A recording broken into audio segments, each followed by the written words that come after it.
Plus. That was a bright, shiny chrome finish on LeBron James. All that time off and getting ready for this. Leading the Cavs to a Game 1 victory in the Eastern Conference Finals, 117-104, with 38 points, 9 rebounds, and 7 assists. As we welcome you in to Game Time, Vince Cellini, the Hall of Famer Isaiah Thomas, and 5-time NBA champion Derek Fisher with us. And guys, we talked about this in pregame. This was a study in rest versus activity. The Celtics had tons of activity, and you thought they had some momentum. But they came out in this game tonight, and D, we were talking about this. The Celtics did not have the right force, the right mindset early on, and LeBron was in attack mode from the get-go. Yeah, no question about it. I think, a lot of people will talk about if the 7-game series against the Wizards left the Celtics drained emotionally, etc. But I'm not a fan of that conversation. Right. The first 5 games in that series weren't really hotly contested. The 7th game was the best game of that series. But when you want to become an NBA champion and you're going up against the defending champions, you played against this team in 2015. There were some couple of matchups and moments where those guys weren't getting along. And they didn't come out tonight as though we hate you and we plan to beat you. And by the time they got to that point in the third quarter, it was too late. The defending champions, rust or not, they were ready to play, starting with LeBron James. And so the Cavs brought the fight to the Celtics tonight. That's why they won. And the Celtics now have to figure out a way to be the first one to the punch in Game 2 on Friday night. What do you think, Zeke? Yeah, and D-Fish, round 1, round 2, and then when you get to the Eastern Conference Finals, Western Conference Finals, really the real guys show up in terms of, because you can see the finish line. So you don't mess around. And Cleveland came in tonight with the idea that, okay, we're going to execute our game plan.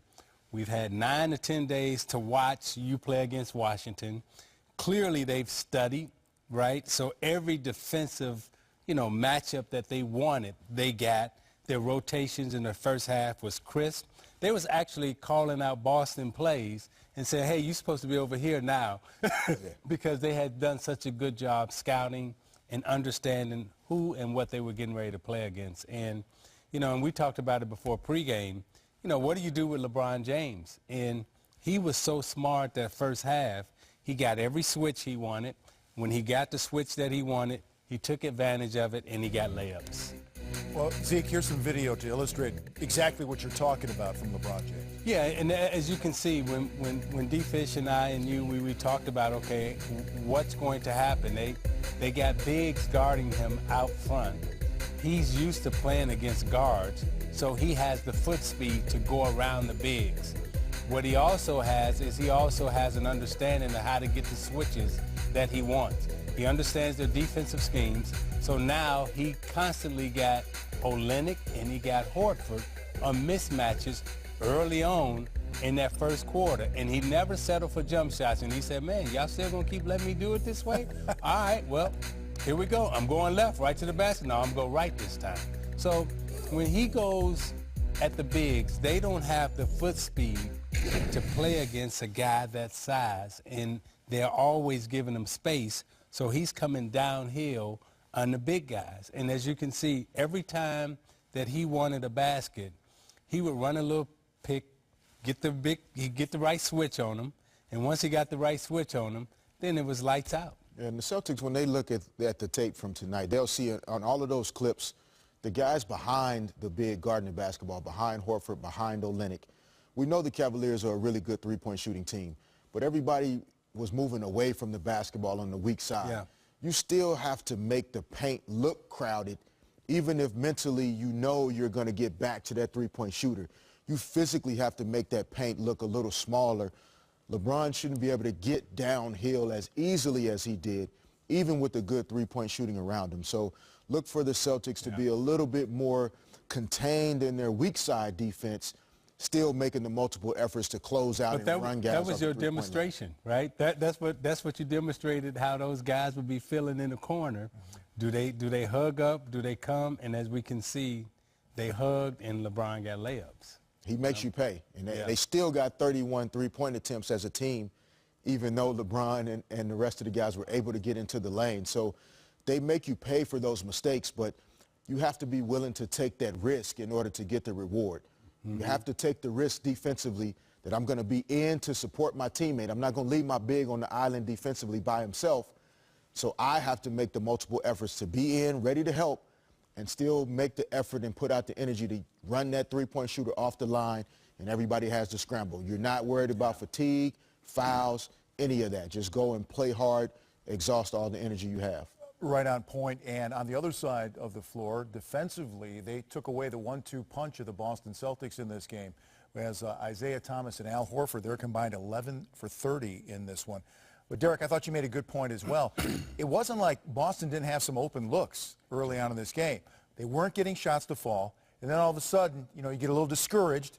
Cleveland scoring. They get 61 in the first half. And now you feel it's a little more desperation, I would think, right? Yeah, for sure. And especially for a young team, they haven't been in this position before. They needed to see that ball go in the basket early, the home crowd get into the game, and that didn't happen tonight. If you look at these clips, look at how wide open some of these shots are for the Celtics. These are the shots that Avery Bradley was knocking down against the Wizards. Jay Crowder shot the ball well against the Wizards, and ultimately their percentages averaged out. They shot 46, 47% from the field for the game, but in the first half, when this game got away from them, these are shots that all these guys are capable of making. They didn't fall, and the energy on the defensive end, I thought, got a little bit less. When you're not shooting the ball well, you start to think about yourself a little more. So now you don't want to go in and help and compound your offensive mistakes with defensive mistakes. But, I mean, these are shots that they would, if they drew up plays time in and time out, they would take these shots again. If they get these shots on Friday night, I think they'll feel good about being able to knock those down. But the Cavs had 3 30-point quarters, ended up scoring 117. And when you're trying to win a championship, we know that offense is king in the NBA now, but it's still going to come back to getting timely stops, being able to put some defensive strings together. So you got to keep the Cavs closer to 100, even 105 to 108. But if they get up to 117, 120, it's going to be hard to beat them. And the psychological impact of playing against the best player in the world, when that guy walks out on the floor, it's different than watching him on video. Do you have any experience in that? Well, that's what I was getting ready to say. Like when Kareem walked out of the locker room, right, and it was Kareem and Magic, or when Bird and McHale, when they were in their heyday, and we were coming up. When those guys walked out of the locker room, you felt like, okay, I got a chance, But then the game started, and Bird would hit a shot, or Kareem would hit a shot, or a dunk, or whatever, and right away, if you got down 4-0, your confidence was gone. I mean, it was gone that first time out. Now, the second game, you knew how to handle it a little better. But the first time you walk into a situation like that and you playing against the best in the world, and it's different when you're playing against the best in the world in the pros. Right. Because it's like LeBron James, like ain't nobody else like him.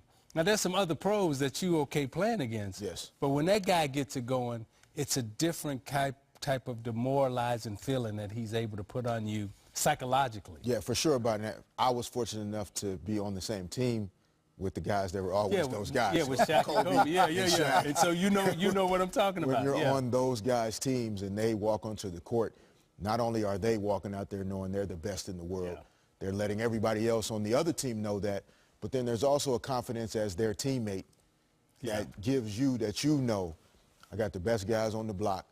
Nothing that's going to happen tonight is going to prevent us from winning because I'm on the team with them. As long as I do my job, they're going to do their job. We'll be fine. And when the best guys come and they act like they the best guys, I mean, really, you like, wow, this is different. So much of that emotional play has been tied to Isaiah Thomas this year and what he's done for the team, not only at the beginning of the games, particularly at the end.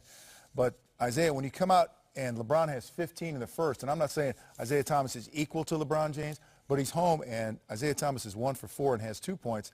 How much, as the sort of the leader of your unit, both in terms of numbers and emotionally, when that's a little flat, guys are, I mean, does it kind of trickle down to the rest of the squad? Yeah, it does.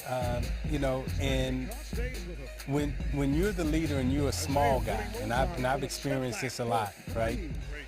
it takes so much energy and stamina for you to play against the bigger players. Like you look at LeBron James size-wise, and you look at all the guys out on the floor, you know, they're just bigger than him. And when the big guys come to play and they use their physicality against you, you can't overcome that. I don't care how much energy you put out. All you can do is try to outquick them or hope they make a mistake. And if they make a mistake, then you can outsmart them.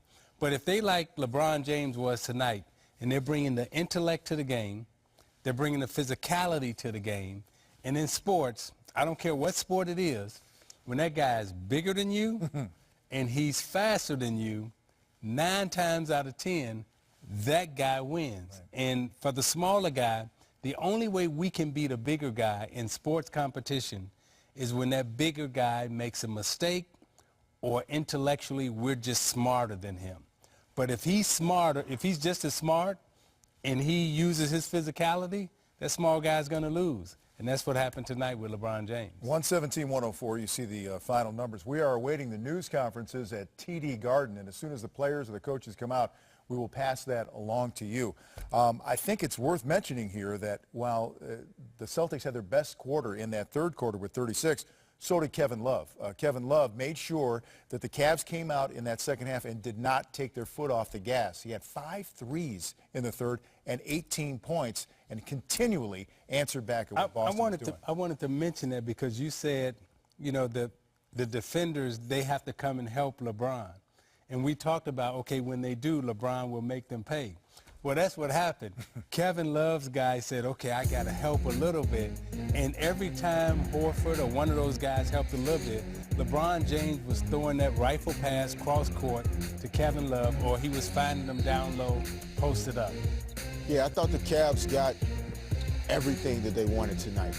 And that was what was difficult for the Celtics to slow down. LeBron James got points at the rim, getting to the basket, but he also found open teammates. Kevin Love, great performance, shooting the ball well. He started out aggressively, and when he starts out aggressively, and I think Tyronn Lue's been great since taking over the job, he's made it a conscious effort for that basketball team to get Kevin Love involved and keep him involved so that he doesn't feel like he's a lost member of their group.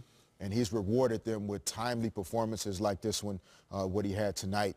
But the Celtics, it's not going to be easy, but you do have to do it. You have to be able to impact the basketball and be able to get back to your guy. And if you can't do it, then the coach will find other guys that can do it. Yeah. So to me, Jaylen Brown is a guy. Can he cover Kevin Love? And instead of the 4 minutes that Amir Johnson played, which didn't really net the Celtics much, can you go to Jaylen Brown? And that gives you the ability to maybe switch a little bit more, but more activity in terms of helping and being able to get back and run Kevin Love off the three-point line. Can a guy like Gerald Green, who plays some minutes in the second half, his athleticism, length, and shot making, can he be a guy that's long enough and athletic enough to have his hands in for help, but then be able to get back and run those guys out the three-point line? Those are the type of guys you're going to need to impact this Cavs team. Once again, the unsung hero, too, for the Cavaliers is Tristan Thompson. I mean, he provided them with such strength inside, especially early on, when he had like 5 early offensive rebounds. He finishes with 20 and 9 in the game.